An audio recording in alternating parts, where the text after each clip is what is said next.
My name is Jack Sullivan. I'm a truck driver. I've been on the road for over 20 years, seen things that would make your skin crawl, but nothing could have prepared me for that night. It was a stormy night, the kind where the rain falls in sheets and the sky is a swirling mass of black and gray. I was hauling a load of electronics from Chicago to San Luis, a route I'd done 100 times before. But this time, something felt off. A chill had settled in my bones, a sense of dread that I couldn't shake. I was about halfway through my route, cruising down a deserted stretch of highway in the middle of nowhere. The rain was coming down so hard I could barely see 10 feet in front of me. My headlights cut through the darkness, but it was like trying to see through a waterfall. Out of nowhere, a pair of headlights appeared in my rearview mirror, blinding me. A car was riding my tail, so close I could see the driver's silhouette. I tapped my brakes, hoping they'd back off, but they just got closer, the horn blaring like a banshee. I pulled over to the shoulder, my heart pounding. The car zoomed past, disappearing into the storm. I let out a breath, trying to calm my nerves. But as I pulled back onto the highway, I couldn't shake the feeling that I was being watched. I turned up the radio, hoping the music would drown out the storm and my own paranoia. But the signal was weak, fading in and out, filling the cab with static and snippets of songs. I reached for my thermos, taking a swig of cold coffee, trying to stay alert. That's when I saw it. A figure on the side of the road, barely visible through the rain. A woman, standing there, drenched, waving her arms. My gut twisted. I knew I shouldn't stop. But something in her eyes, a desperate plea, made me pull over. I grabbed my flashlight and stepped out of the cab, the rain soaking me instantly. The woman was shivering, her clothes clinging to her skin. "Please," she begged, her voice barely audible over the storm. "My car broke down. Can you give me a ride?" I hesitated. Every instinct told me to get back in the truck and drive away, but I couldn't leave her there. "Get in," I said, nodding toward the passenger side. She climbed in, dripping wet, her eyes wide with fear. "Thank you," she whispered. "I thought I was going to die out there." I nodded, trying to ignore the unease creeping up my spine. "Where are you headed?" "Anywhere," she said, her voice trembling. "Just get me away from here." We drove in silence for a while, the only sound the rain and the rhythmic swish of the wipers. But the atmosphere in the cab was thick with tension.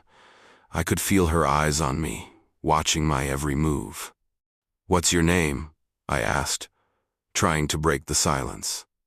"Anna," she said, her voice barely above a whisper. "I'm Jack," I replied, forcing a smile. "You from around here?" She shook her head. "No, just passing through." That's when I saw the flashing lights in the rearview mirror. A police car, lights blazing, was bearing down on us. My heart skipped a beat. I pulled over, my hands gripping the wheel. The cop approached, shining his flashlight into the cab. "License and registration," he barked. I fumbled for my wallet, my mind racing. Anna was staring straight ahead, her face pale. The cop's radio crackled, and he stepped away, speaking into it. I glanced at Anna, who was trembling, her eyes darting around like a trapped animal. "What's going on?" I asked, my voice low. She shook her head, tears welling in her eyes. I can't go back." Before I could react, Anna bolted, sprinting into the darkness. The cop took off after her, his flashlight beam cutting through the rain. A gunshot rang out, and my blood ran cold. I stood there, frozen, as the cop returned, his face grim. "She tried to run," he said, his voice tight. I had no choice. I was numb. the reality of what had just happened sinking in. Anna was dead, and I was left with more questions than answers. The cop explained that Anna was a fugitive, wanted for a string of crimes. I listened, my mind reeling. I had unwittingly picked up a criminal, and now she was dead. I got back in the truck, my hands shaking. The storm raged on, but I felt like I was in a fog, the world around me a blur. I drove for hours, the road stretching on endlessly, my thoughts consumed by what had happened. I couldn't shake the feeling that I was being watched, that Anna's ghost was haunting me. Every shadow, every rustle of the wind, set my nerves on edge. I pulled over, my heart pounding. I needed to get out, to clear my head. I stepped out of the cab, the rain soaking me to the bone. That's when I saw her. Anna, standing by the side of the road, her eyes fixed on me. My heart skipped a beat. I blinked, and she was gone. I got back in the truck, my mind racing. Was I losing my mind? Was Anna's ghost haunting me, or was it just my own guilt? I drove on, the storm raging around me, but the feeling of being watched persisted, a constant presence in the back of my mind. I pulled over again, my hands shaking. I needed to get out, to get some air. I stepped out of the cab, the rain pouring down. I looked around, my heart in my throat. There she was, standing by the side of the road, her eyes fixed on me. I blinked, and she was gone. I got back in the truck, my mind reeling. I was trapped in a nightmare, my own personal hell. I drove on, the road stretching on endlessly, but the feeling of dread was a constant companion, a reminder of the choice I had made. I pulled over, my heart pounding. I needed to get out, to get some air. I stepped out of the cab, the rain pouring down. I looked around, my heart in my throat. There she was, standing by the side of the road, her eyes fixed on me. I blinked, and she was gone. I got back in the truck, my mind reeling. I was trapped in a nightmare, my own personal hell. I drove on, the storm raging around me, but the feeling of being watched was a constant presence, a reminder of the choice I had made. I pulled over again, my hands shaking. I needed to get out, to get some air.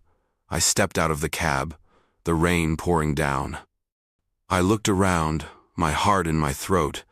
There she was, standing by the side of the road, her eyes fixed on me. I blinked, and she was gone. I got back in the truck, my mind reeling. I was trapped in a nightmare, my own personal hell.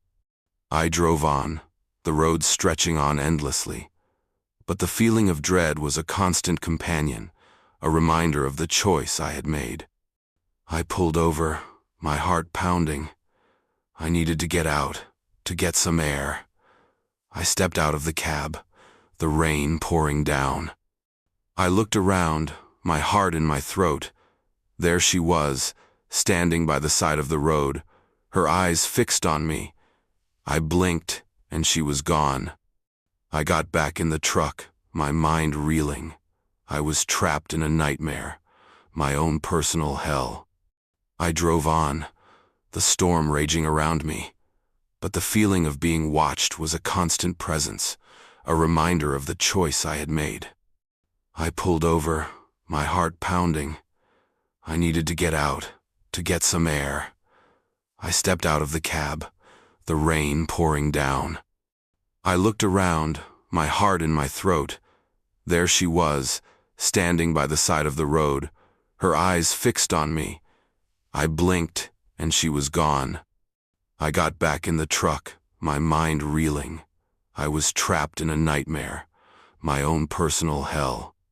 I drove on, the road stretching on endlessly, but the feeling of dread was a constant companion, a reminder of the choice I had made.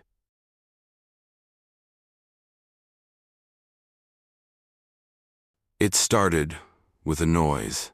A loud, jarring bang that rattled my truck like an earthquake had hit it. I was somewhere along a stretch of highway outside Elko, Nevada. Midnight. The kind of darkness that swallows everything, where even the headlights of my rig barely sliced through the void. My name's Robert Grant, but most people just call me Rob. I've been trucking for nearly 20 years, and if there's one thing I've learned out here, it's this: the road doesn't care about you. I pulled over, my hands tight on the wheel, trying to calm the pounding in my chest. It could have been anything: a blown tire, maybe a stray piece of debris on the road. But something about the sound had felt wrong. I grabbed my flashlight and climbed out, the cold desert air biting at my face. The world was eerily quiet, the kind of silence that presses on your ears and makes your own breathing sound too loud. I circled the truck, scanning the tires and undercarriage. Everything looked fine. No blowout, no dents, nothing. That's when I noticed it. On the passenger side door, in stark white chalk, someone had drawn a symbol, a circle with jagged lines radiating out from the center, like a sun gone mad. I froze, the beam of my flashlight shaking in my hand. The symbol hadn't been there when I'd stopped for fuel back in Salt Lake City. Someone had done this recently while I was driving or during the last few minutes. I shone the light into the dark expanse of desert beyond the road, half expecting to see someone standing there, watching me. But there was nothing, just shadows and silence. I climbed back into the cab, locking the doors behind me. My heart was racing, every nerve in my body screaming at me to keep moving. So I did. An hour later, the headlights appeared. At first, I thought it was just another car, maybe someone trying to make the same midnight haul I was. But they didn't pass. They stayed behind me, close enough that their lights filled my mirrors, glaring and blinding. I tapped the brakes, hoping they'd take the hint and back off. Instead, they slowed down with me, keeping the same unnervingly close distance. I sped up, pushing the truck harder than I should have, the engine growling in protest. But the car matched me, their lights unwavering. A cold sweat broke out on my forehead. I tried to tell myself it was nothing: a reckless driver, maybe a teenager trying to mess with me. But deep down, I knew it was more than that. The symbol on my door burned in my mind. I decided to pull off at the next rest stop. If they followed me there, maybe I could confront them, or at least figure out what the hell was going on. The rest stop was small and desolate. Just a lone building with a vending machine and 2 flickering lights in the parking lot.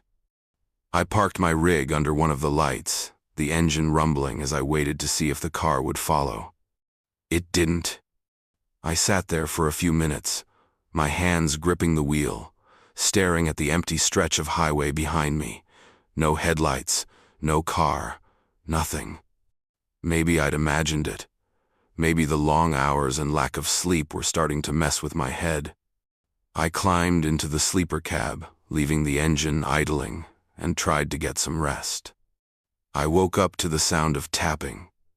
It was faint at first, just a soft, rhythmic tap, tap, tap, coming from outside the truck. My pulse quickened as I sat up, the darkness inside the cab feeling suffocating. The tapping grew louder, more insistent. I reached for the flashlight I kept by the bed and shone it through the window. The parking lot was empty. The light from the lampposts cast long, distorted shadows, but there was no sign of anyone. Then I saw it.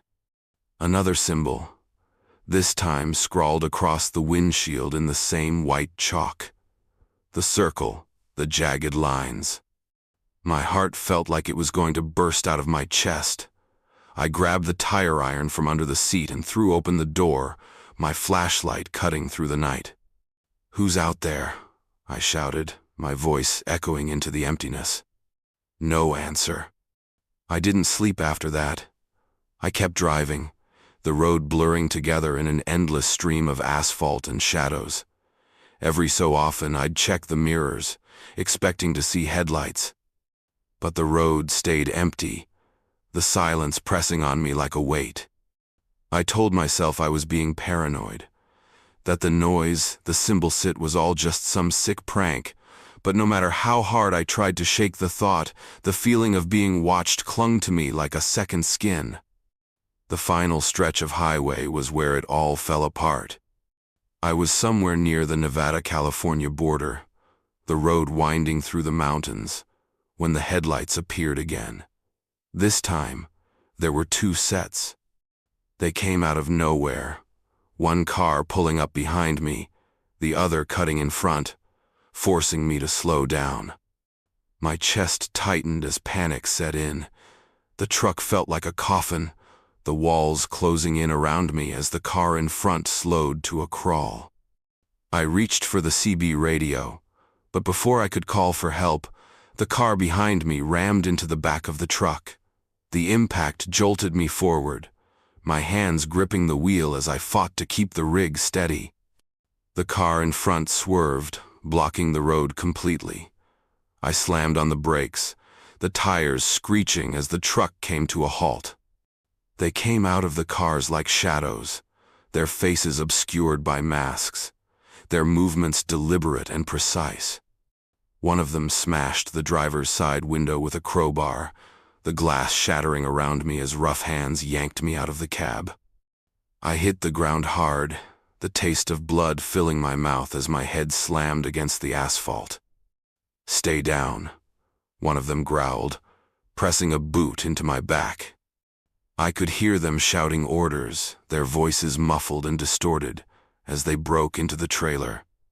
The sound of crates being smashed open filled the air, followed by laughter and the metallic clinking of whatever they were stealing. I tried to move, but the weight on my back pressed harder, my ribs aching with every shallow breath.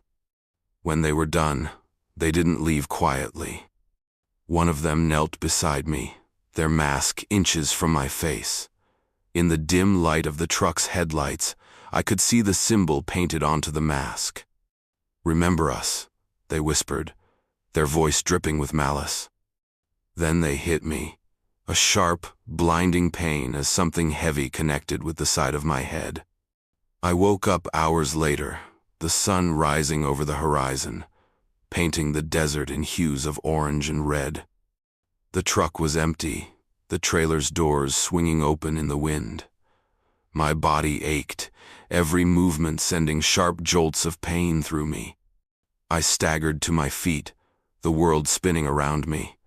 In the dirt beside the truck, someone had drawn the symbol again, this time in crude, jagged lines. It's been 3 months since that night, and I still can't get it out of my head. I quit trucking, sold the rig, moved into a cheap apartment in a city where no one knows me, but it doesn't matter how far I go or how many locks I put on the door.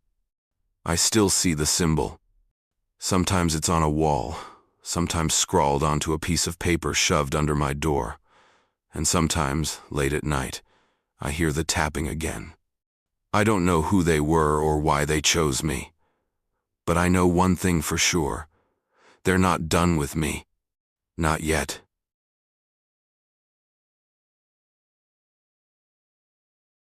It started with the headlights, just 2 glowing orbs in my rearview mirror, staring back at me like the eyes of some predator waiting to pounce. I'd been driving west from Austin to San Francisco, hauling electronics worth more than I cared to think about. A high-paying gig, sure, but one that came with risks. Anyone in this business knows that a truck full of valuable cargo is a magnet for trouble. My name's Joaquim. I've been a trucker for almost 15 years, and I've seen my share of bad nights on the road.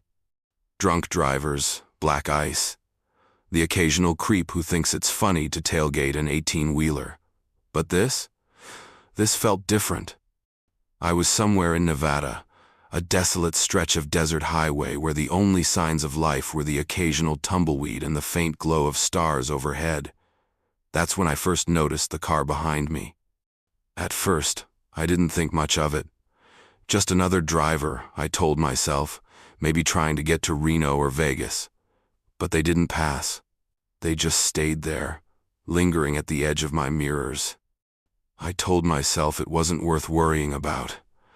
I'd been on the road for hours, my eyes heavy, my body running on little more than gas station coffee and adrenaline. Maybe I was imagining things. But when I stopped at a rest area to stretch my legs, the car pulled in too. It parked a few spaces down, close enough that I could see the shape of a person inside, but not close enough to get a good look at them. The engine stayed on, the faint hum breaking the silence of the night. I tried to act casual, stepping out of my cab and lighting a cigarette. The cold desert air bit at my skin, the kind of chill that seeps into your bones. I leaned against the side of the truck, keeping my eyes on the car without making it obvious. Whoever was inside didn't move. I flicked my cigarette to the ground, crushed it under my boot, and climbed back into the cab, locking the doors behind me. I told myself it was nothing, just some paranoid thought creeping into my tired brain. But as I pulled out of the rest area, the car followed. For the next hour, they stayed there, matching my speed, never getting too close, never falling too far behind. I started to feel the edges of panic creeping in. My chest tightened, my hands gripping the wheel so hard my knuckles ached. I thought about calling the cops, but what would I say? "Hi, there's a car following me on the highway?" They'd laugh me off the line. I decided to test them. I slowed down, letting my truck crawl at 40 miles per hour. They slowed too. Then I sped up, pushing the rig harder than I should have, the engine roaring as I hit 80. They matched me every time. That's when I knew this wasn't just in my head. I kept driving, hoping they'd get bored, hoping they'd turn off at one of the exits. But they didn't. They stayed with me through every twist and turn of the highway, their headlights like two burning eyes in the dark. Then, somewhere in the middle of nowhere, their lights disappeared. For a moment, I felt relief, like a weight had been lifted off my chest. Maybe they'd given up, I thought. Maybe they'd turned off at some hidden road I didn't see. But then my truck shuddered, a loud pop echoing through the cab. The steering wheel jerked in my hands, and the rig veered to the side of the road. A flat tire. I pulled over, my heart pounding as I climbed out to check the damage. The front left tire was blown, a jagged piece of metal lodged in the rubber. I cursed under my breath, grabbing the spare and the jack from the compartment. As I worked, the silence pressed in around me. The desert stretched out endlessly in every direction, the only light coming from my truck's hazard lights and the pale glow of the moon. That's when I heard it. Footsteps. I froze, the wrench slipping from my hand and clattering to the ground. "Need some help?" a voice called out. I spun around, my breath catching in my throat. A man was standing a few feet away, his face partially obscured by the shadows. He wore a black hoodie, the hood pulled low over his head. "No, I've got it," I said, trying to keep my voice steady. He didn't move. "Funny thing, getting a flat out here," he said, his tone casual but with an edge that made my skin crawl. "Not many people on the road at this hour." "Yeah, lucky me," I muttered, bending down to pick up the wrench. My hands were shaking so badly I could barely grip it. When I looked up again, there were 3 more men standing behind him. I didn't even hear them approach. Before I could say anything, one of them lunged at me, slamming me against the side of the truck. Pain exploded in my ribs as the air was forced from my lungs. "Easy now," the first man said, stepping closer. He pulled a knife from his pocket, the blade catching the moonlight. "We just want the cargo." I tried to fight back, throwing a punch that barely connected before another man grabbed my arm and twisted it behind my back. The pain was blinding, hot and sharp, and I felt something snap. "Don't make this harder than it needs to be," the man with the knife said, his voice low and menacing. They forced me to the ground, my face pressed against the cold dirt as they opened the back of the truck. I heard them laughing, their voices echoing in the stillness as they unloaded the crates. I don't know how long it lasted. Minutes, hours, time seemed to blur together in a haze of pain and fear. When they were done, they didn't leave me tied up or knocked out like in the movies. No, they wanted me to remember. The last thing the man with the knife said before they drove off was, "You'll think of us every time you get behind the wheel." He was right. I spent 3 days in a hospital in Reno, recovering from a broken arm, cracked ribs, and a concussion. The cops took my statement, but I could tell they didn't expect to catch anyone. This kind of thing happens more often than you'd think, especially on these empty highways. The company I was hauling for cut ties with me after the incident. They said it wasn't my fault, but I could see it in their eyes they didn't want a driver who'd been marked. It's been 6 months since that night, and I haven't been back on the road since. I sold the truck, moved into a small apartment, and tried to piece my life back together. But the truth is, I'll never be whole again. Every time I close my eyes, I see their faces. Every time I hear the hum of an engine, my chest tightens and my breath catches. And sometimes, late at night, I swear I hear footsteps outside my window.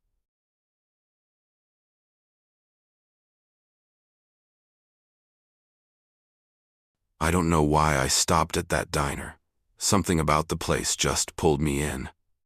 Maybe it was the flickering neon sign above the door, reading Randy's Stop, or the way the parking lot was half empty. Just quiet enough to seem safe, but not so dead that it screamed, trouble. Truck drivers like me, we learn to read places like that. We have to. I'd been hauling freight from Dallas to Kansas City on of those stretches of highway where the miles blur together, and the lines on the road start to feel like a second heartbeat. My name's Joel, by the way. Been in the business 25 years. Got into it after my divorce, when the house was empty and my life was quieter than I could stand. The road, that's where I found purpose, or at least distraction. The diner smelled like burnt coffee and old grease, comforting in its way. A waitress in her mid-50s, name tag reading Nancy, greeted me with a tired smile and led me to a booth near the window. I ordered eggs and bacon, even though I wasn't hungry. I just needed a reason to sit somewhere that wasn't my truck. That's when I noticed him. He was sitting 3 booths down, dressed in a threadbare hoodie with the hood pulled low over his face. I couldn't see his eyes, but I could feel them. You know that prickling sensation when someone's watching you? Yeah, it was like that. He wasn't eating, just sitting there with a mug of black coffee and tapping his fingers on the table in a slow, deliberate rhythm. Tap, tap, tap. I ignored him at first. It's not unusual to see strange folks at these highway diners. But when I caught him looking at me again, his face partially shadowed, his mouth curling into the faintest smirk, it felt like ice water ran down my spine. The waitress noticed too. She leaned in as she poured my coffee, lowering her voice. "You know him?" I shook my head. "He's been sitting there for hours," she whispered, her eyes darting to him. "Creeps me out." Her words made the air feel heavier, like the room was shrinking around me. I glanced back at him, and for the briefest moment, his head tilted. Not a lot, just enough to make it clear. He knew we were talking about him. I paid my bill in cash, left a tip, and hurried out to my truck, suddenly hyper-aware of how dark it was outside. The parking lot was dimly lit, the lone streetlight casting long shadows that seemed to move when I wasn't looking directly at them. I climbed into my cab, locked the doors, and started the engine. But as I pulled out of the lot, I saw him standing in the window of the diner, watching me. It started about an hour later. I was cruising along a stretch of highway with no traffic in sight, my rig cutting through the darkness like a knife. The hum of the engine was the only sound, steady and familiar, almost soothing. Then, in my side mirror, I saw headlights. At first, I didn't think much of it. Cars pass trucks all the time, but this one wasn't passing. It stayed behind me, just far enough back that I couldn't make out the make or model. I told myself it was nothing. Maybe a driver was just being cautious. Maybe they were lost. But the longer it went on, the harder it was to shake the feeling that something was wrong. I eased my foot off the gas, letting the truck slow slightly, hoping they'd just go around. Instead, the headlights matched my speed. The road stretched on, empty and endless, and my pulse started to quicken. I reached for my CB radio, thinking maybe I'd call out to see if anyone else was on the road. But before I could, the headlights suddenly disappeared. For a moment, I thought they'd turned off, but when I glanced in the mirror again, I realized the car had pulled back into the darkness. No headlights, no taillights. Just the faint silhouette of a vehicle trailing behind me, barely visible against the blacktop. I swallowed hard and kept driving, my hands gripping the wheel so tightly my knuckles ached. Every nerve in my body was screaming at me to pull over, to stop and confront whoever this was. But another part of meth apart that seen too many bad things happen on lonely roads knew better. By the time I reached a rest stop, the car was gone. I pulled into the lot and parked under the brightest light I could find. My heart was racing, my shirt damp with sweat despite the chill in the air. I told myself it was just my imagination, that maybe I'd been driving too long and needed to rest. I climbed into the sleeper cab, locked the doors again, and sat there for a while, listening to the sounds of the night. Crickets chirping, the distant rumble of another truck pulling in. Nothing out of the ordinary. Then I heard it. Tap, tap, tap. At first, I thought it was the wind, but the sound was too deliberate, too rhythmic. It was coming from the side of the truck, near the passenger door. I held my breath, my heart pounding so loud I thought it might drown out the noise. Slowly, I reached for the tire iron I kept under the seat and slid out of the cab, my boots crunching against the gravel. The rest stop was eerily quiet, the kind of silence that makes your skin crawl. I circled the truck, every muscle in my body tense, but there was no one there. No sign of the car, no sign of the man from the diner. Just the faint sound of my own breathing and the distant hum of another truck engine. I climbed back into the cab, locked the doors for the third time, and told myself I was losing it. The next morning, I woke up to find something taped to my windshield. It was a Polaroid. In the photo, I was sitting in the diner, staring down at my plate, and in the background, blurred but unmistakable, was the man in the hoodie. My stomach turned and my hands shook as I crumpled the photo and threw it onto the passenger seat. Whoever this guy was, he wasn't just some weirdo. He was following me, watching me. The rest of the trip was a blur. Every mile felt like a lifetime, and every shadow on the road seemed to move just a little too fast. I stopped sleeping, stopped eating, stopped trusting my own senses. By the time I reached Kansas City, I was running on fumes physically, mentally, emotionally. I dropped off the freight, signed the paperwork, and started the long haul back home, hoping and praying that whatever this was, it would end once I left that diner behind. But it didn't.